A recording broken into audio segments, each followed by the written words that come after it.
Assalamualaikum and hi everyone. First of all, let me introduce myself. My name is Asyaratul Nadzirah Binti Halil Husairi and I am from the BS3C. Okay, let me start my speech first. Okay.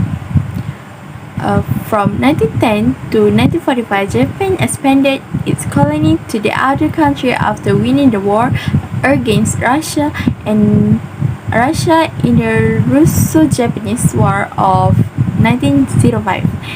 Can you guess where is it? It's okay, I'll tell you. It's Joseon, or now we call Korea. I was really touched after I researched this story. Today, in this speech, I want to talk about the last princess of Joseon dynasty. It started with her departure to Japan, her life in Japan, and her return to mainland. So, I have done talking about the introduction. Now, let's move on to the story of the last princess of Joseon when she was departed to Japan in January 1925. When Princess Deokhye was only 13 years old, she was told to move to Japan for a better education and to learn from the empire. And after 2 months later, on 25th March 1925, she departed by ship alone without being able to bring her servants Lady Bin together. When the reason was she was taken to Japan under the pretense of studies, but in reality it is not. The actual reason are the Japanese just made an excuse in order to keep her as a hostage.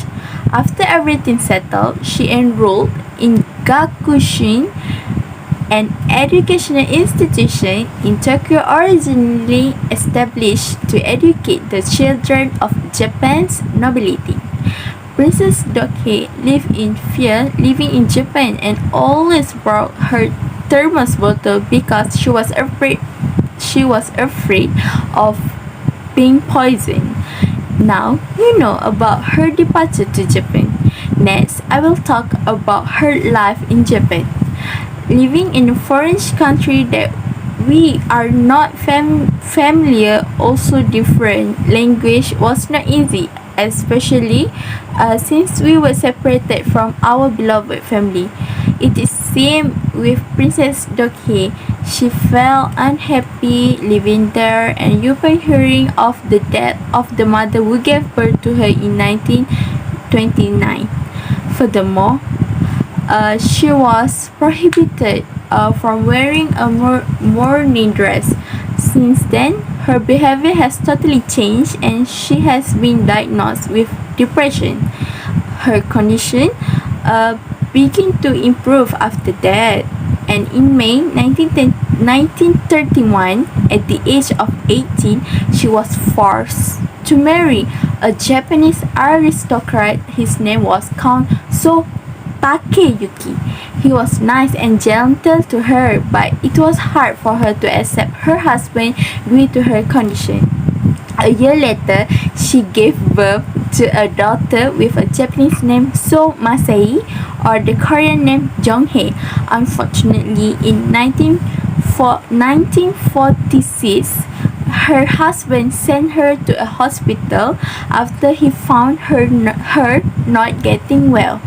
And in 1955, they divorced. It is reported that she was in hospital for about 15 years. Also, it is reported that their only daughter was married in 1956, but soon failed and left a note to commit suicide. I have recalled about her life in Japan. I will continue to talk about her return to mainland.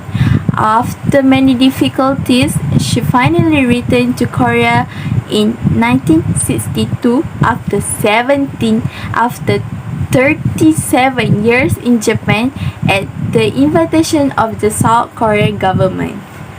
What is more impressive to me is when, although she was in mental illness state, she still remembered the complex royal court ethic and protocol. In her 6 years old, In 21st of April 1989, she passed away at Sugang Hall Chandok Palace and was buried in Gyeonggi Province, the Republic of Korea. Now, I have done talking about her return to mainland.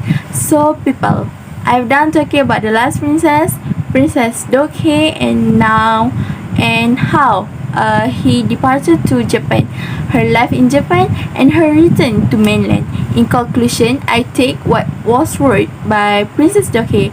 I want to live in Naksunje for a long time. King and Queen, I miss you. Republic of Korea, my country.